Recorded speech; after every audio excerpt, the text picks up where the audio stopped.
Hey everybody, HomeSliceHenry here, and in today's video, we're taking a look at a brand new Pokemon in the world of Pokemon Go, Tinkaton. Tinkaton has an amazing typing, Fairy Steel, terrific stats, so it has a ton of bulk, and for the moveset, it is Fairy Wind and your choice of Bulldoze, Heavy Slam, and Play Rough. Tinkaton can be encountered in 7km eggs. Tinkaton will prefer low attack, high HP, and defense, so trading once you have hatched it is going to be preferred.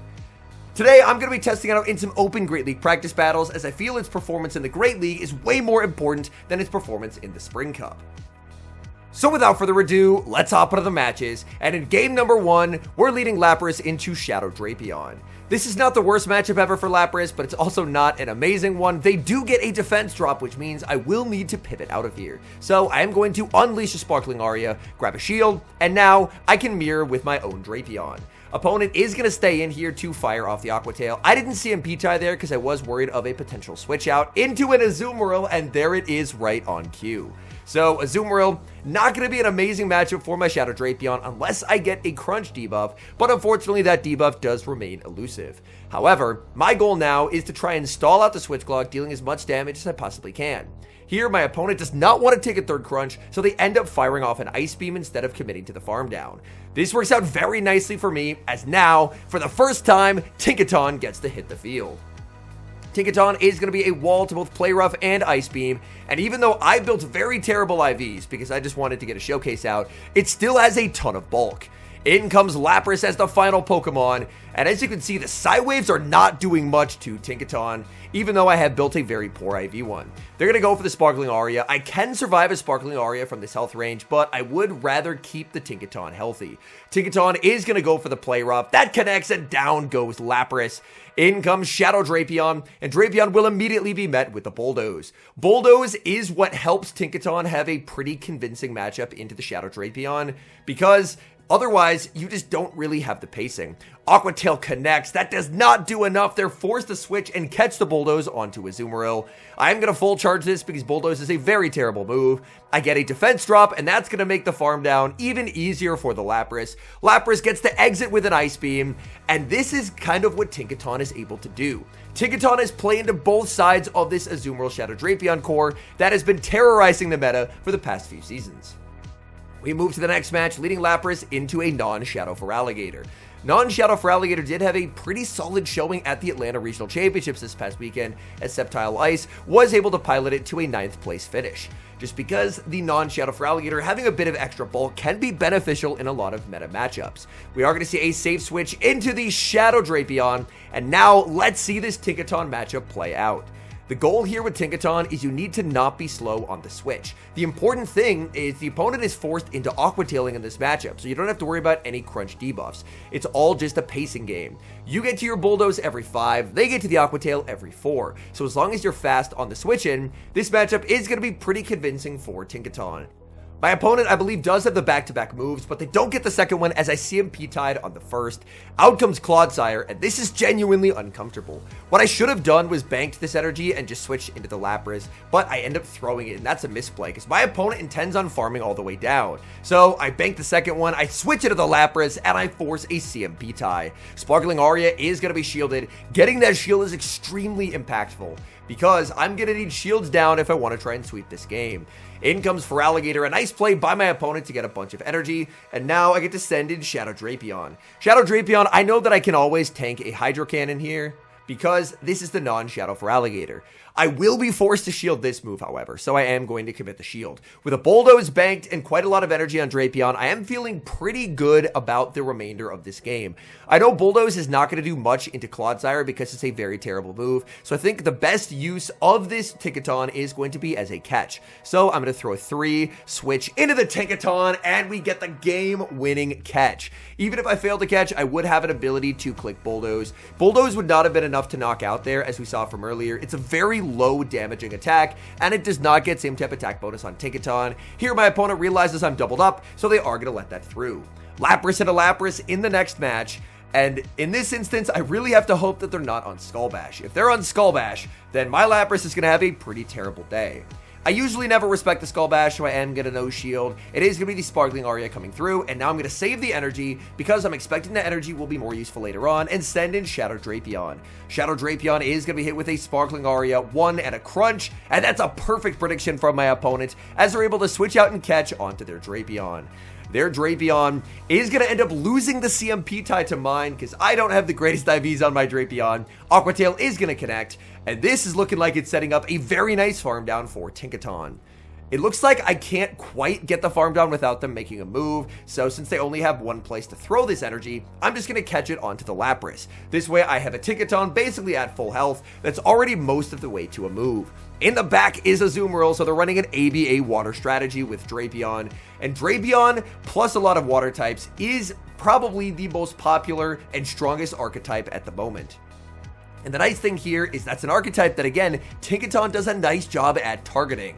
Here, Lapras is going to be spamming out these Sparkling Arias, just getting as much damage as possible. I predict when the Azumarill is going to throw and make a catch and sneak onto the Tinkaton. Play Rough not going to do a lot of damage, even with pretty poor IVs on the Tinkaton. This thing is bulky, although I do highly recommend, I only built IVs this bad just to get a day 1 showcase out. I'm going to be rebuilding a Tinkaton once I get a better IV down the road. I can survive a Sparkling Aria here, but I do want to preserve some HP, and I am going to go for another Bulldoze. This Bulldoze into the Lapras is going to be no-shielded. That's a little bit unfortunate. Great timing by my opponent as they're going to fire off the Sparkling Aria. I'm going to let that through. Tinkaton tanks that pretty comfortably. There's a switch into a Azumarill, and I am going to be firing off the Ice Beam. It does slightly more damage, but I think the better play was probably just to go for a Sparkling Aria and a farm down, because that way I could have left with more energy. Because as soon as I threw the Ice Beam, I realized this is an Azumarill. There's no way that that's knocking out. This endgame is going to be a true 50-50. My opponent is going to leave with a move. Tinkaton wins the CMP tie, but they also have a catch. I'm going to predict the catch, so I throw the fast move, and I lose the game. That's a true 50-50 because my opponent still had the Drapion available. I tried to predict the catch, but my opponent got that prediction correct. We move to the next match, leading Lapras into Golisopod. I recently learned that it is pronounced Golisopod, which I guess makes sense. It's a Goliath isopod, so it will take a bit of an adjustment for me to switch my pronunciation. So I am going to try saying Golisopod going forward. Here I'm able to grab an early shield from the Golisopod, and now I get to send in the Shadow Drapion. Drapion more than happy to absorb an Aqua Jet in this matchup. I throw 2 and the Crunch, and there's a perfect prediction of a switch out and catch onto Talonflame. Against Talonflame, I'm going to throw 4 and the move. They have to shield if they want to knock out the Drapion here and not let me leave with a bunch of energy. And that's exactly what they're going to do. I send in the Lapras. Lapras will not get knocked out with a fly, but this is going to be a tricky endgame because the main thing Tinkaton can never afford to see is going to be Talonflame. Talonflame just completely hard counters it.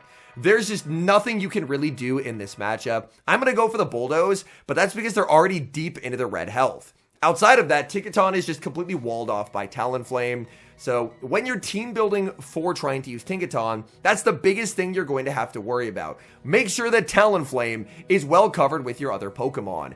In the back is Malamar, and things are looking good here. Malamar at 9 Psywaves, Play Rough will not KO. I wait the turn, switch into the Lapras, and get the game-winning catch. Let's go. Superpower does not connect onto its intended target, and now back in comes Golisopod, but it's getting outpaced. Play Rough is reached, Tinkaton takes 3 knockouts and is able to secure the win. Tough lead in the next match as I'm actually triple weak to Claydol. When team building, I didn't really think of Claydol. I knew that I needed a water type to pair with Tinkaton. You could definitely use something like an Azumarill in the place of the Lapras. That's definitely a viable strategy. I decided on Lapras just because I really like using Lapras. It's a very, very fun Pokemon to use. Here my opponent is going to save switch into Furret, and out of habit, I end up sending in the Drapion. Tinkaton would have been the better Pokemon to send in here, as Tinkaton is going to wall everything that Furret runs. I'm able to land the Crunch, which is very nice. It looks like I am going to lose the zeros here, but this will set up a pretty nasty farm for the Tinkaton. I did lose my whole Drapion, but Pokemon Go PvP, it's an energy game. It's no longer strictly about alignment, so I'm very okay surrendering a little bit of HP on Tinkaton in exchange for an insane energy head start. And yeah, Tinkaton just absolutely destroys for it. There's nothing for it can really do here. And now I await to see what they're going to send in. They send back in the Claydol. Claydol going to get hit with the Play Rough. Play Rough is going to inflict very solid damage. There's the switch into the Lapras, and Lapras gets the combo play with the Sparkling Aria. Sparkling Aria is going to be shielded. They're going for the Rock Tomb. I know that I do survive this, so I am going to let this through. They should swap here. They don't switch, and that lets me get another Sparkling Aria. That means whatever they have in back is something that also doesn't want to take a Sparkling Aria. In the back is Shadow Galarian Weezing, and this game is over. I can just click double Bulldoze, and double Bulldoze should be enough to take home the win. Bulldoze is going to connect, and that does very nice damage.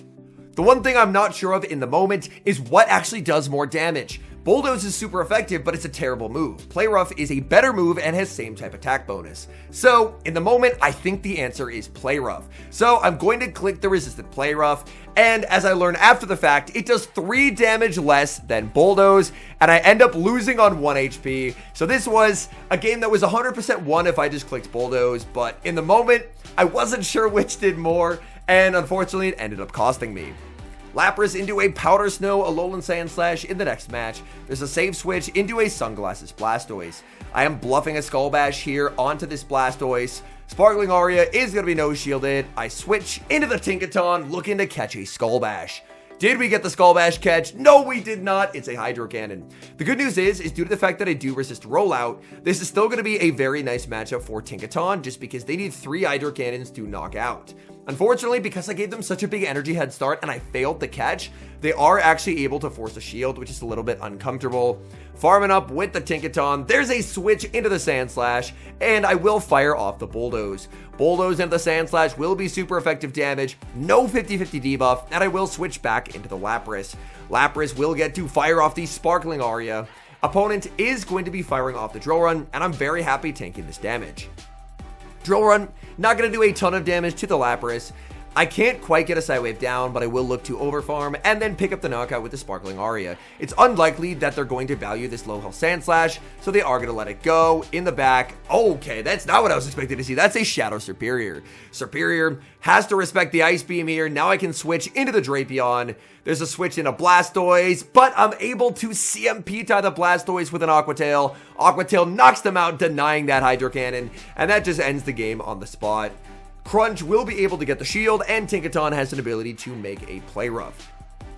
Drapion gets to return fire now with this Crunch. Crunch is going to be shielded. We get a defense drop that we do not need to win this game because whether they had full defense or not, Play Rough from Tinkaton is very comfortably knocking out. So I get to send in Tinkaton and make it to the Play Rough. At this point, this is tremendous overkill, but down goes Shadow Superior and we're able to take the win. We've got a mirror match, Lapras against Lapras, but my opponent is running the Shadow. I'm more than happy to stay in here and play this out, hoping they do not have Skull Bash. They're going to switch into Drapion, and I'm very okay with landing some damage onto the Shadow Drapion. Oh, it's a regular Drapion. That's actually a bit uncomfortable because 2 Sparkling Arias do not knock out. I'm expecting that they are going to be shielding here just because they do want a little bit of HP, but the immediate Crunch does throw me for a bit of a loop. I was expecting an overfarm. Now I'm going to send out Tinkaton, as Tinkaton, of course, is going to do very well into this Drapion. Realistically, I have extremely misplayed this game so far. What I should have done after the second Aria was shielded was immediately switch Tinkaton. I was expecting they were going to overfarm before they ended up throwing the Crunch, and then I could have caught onto the Tinkaton, but the switch timers just got desynced too much. Here, Sparkling Aria does not KO. Opponent's forced to throw another move. So Tinkaton does a very nice job at wasting Lapras energy, but they still have a very healthy Shadow Lapras. I'm going to send in Drapion. I know they will outpace, so I'm going to bank some energy and then just switch into my own Lapras to absorb this Sparkling Aria. Sparkling Aria, not going to do a ton of damage. Now, I am low enough that a second Sparkling Aria will knock me out, whereas they will be able to hang on here. So they can barely survive, and now I'm going to need Drapion to put on a clinic in the endgame. Sparkling Aria picks up the KO. In the back, it's Air Slash Mandibuzz. And this line from my opponent, I think, is a really good line for this new Tinkaton meta, where basically the goal is you're trying to bait out a backline Tinkaton with the Drapion, and then it clears the way for Mandibuzz to have play in the endgame. Whereas Air/Mandibuzz does well enough in a Drapion that I just can't win this endgame. I would need to beat the Mandibuzz convincingly enough that I would be able to KO their remaining Pokemon, and that's just never going to happen. So this game is over. So a good line from my opponent, but I think if I play this better and I'm able to not desync the switch timers as much, and after I throw the second Aria, I send in the Tinkaton, I would still have enough of Lapras that I would be in a pretty okay position. Here, they are going to switch into the Drapion, and I just need to take 3 KOs, and I have like 1 HP on the Drapion, so it's just never going to happen, and we will drop that game. Hopping into the final match, we see the Zweilous Pokemon leading into Skeledirge. Skeledirge, not a Pokemon that's seen too commonly, but I know it is a favorite of Zweilous, and he did win a massive community-run tournament running this Pokemon. Skeledirge is going to full send the Shadow Ball, but even full sending the Shadow Ball, Lapras can take this damage and make it to another Sparkling Aria. The tricky thing is I'm forced to pivot into the Drapion because I don't want to give them farm, but they're probably going to Torch Song and switch out because they're not going to want to leave the Skeledirge vulnerable. They are going to pivot into Shadow Feraligatr. Feraligatr will immediately be answered with Crunch. Crunch is going to do massive damage, not enough to knock out. They are going to fire off a last second Hydro Cannon. This will set up some nice farm for the Tinkaton. I get to send in the Tinkaton. Unfortunately, I one turn lag and I don't get the Fairy Wind Sneak. This means I will take 1 Shadow Claw of damage that I should not have to take in this matchup. I do exit with energy, so I will be able to threaten the Skeledirge with back-to-back Bulldozes. Opponent sends in Primeape. There's a catch attempt onto the Skeledirge. Thank goodness I did not throw the Play Rough there. That could have been catastrophic. I am going to fire off Bulldoze number 2 before they're able to get the Torch Song. This Bulldoze is going to secure the knockout. Back in comes Primeape, and Primeape, unfortunately, even by boosting up their Rage Fist here, they just can't do enough damage. They would need a farm down, or they would need a second Rage Fist, and they're not getting either one. Play Rough, KO Shadow Primeape, and that's a good game.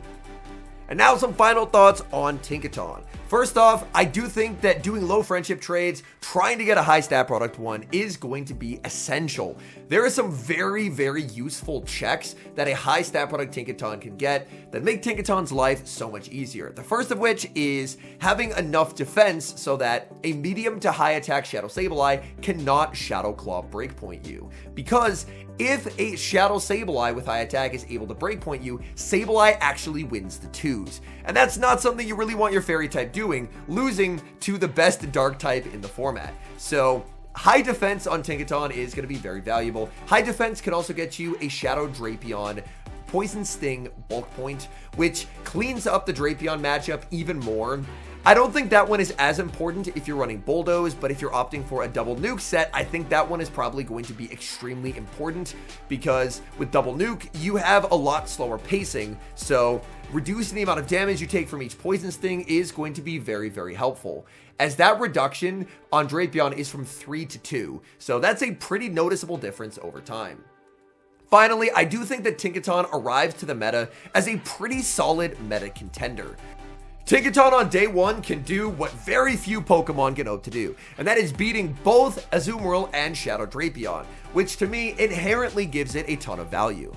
There were some rumors pre-release that it might release with Brutal Swing instead of Bulldoze. I do think that Brutal Swing would have been the better option for it to release with, just because Brutal Swing, even though it would have a less convincing Drapion matchup, because you don't have super effective damage every 10 turns, Brutal Swing would have given it a coverage move to hit back in its worst matchups, like against Corviknight or Talonflame, whereas now those matchups are basically so hard counter that if it happens, you more or less just set down your phone. So I do worry a bit for the Open Great League meta, as I do feel the Open Great League meta currently is more of an energy-based meta, where you don't have to value switch advantage as much and you can play for energy, whereas with a meta contender like Tinkaton arriving and it having some extremely polarizing matchups in which it has zero counterplay, that it could become more alignment dependent, which I think no one is a particularly big fan of. Obviously, these are just my thoughts. We'll have to see how the meta evolves from here, but Tinkaton, it's pretty good. You should get one, and I highly recommend doing those low friendship trades, so that way you can get one with a really big stat product and a nice defense stat to really maximize that bulk. Anyways, thank you guys so much for watching. If you enjoy watching content like this, please do leave a like on the video and subscribe to the channel, as it does help the channel grow. And a special thank you as always to our channel members here on YouTube. The support you guys provide is genuinely so appreciated. So thank you guys oh so very much. And until next time, I've been HomeSliceHenry.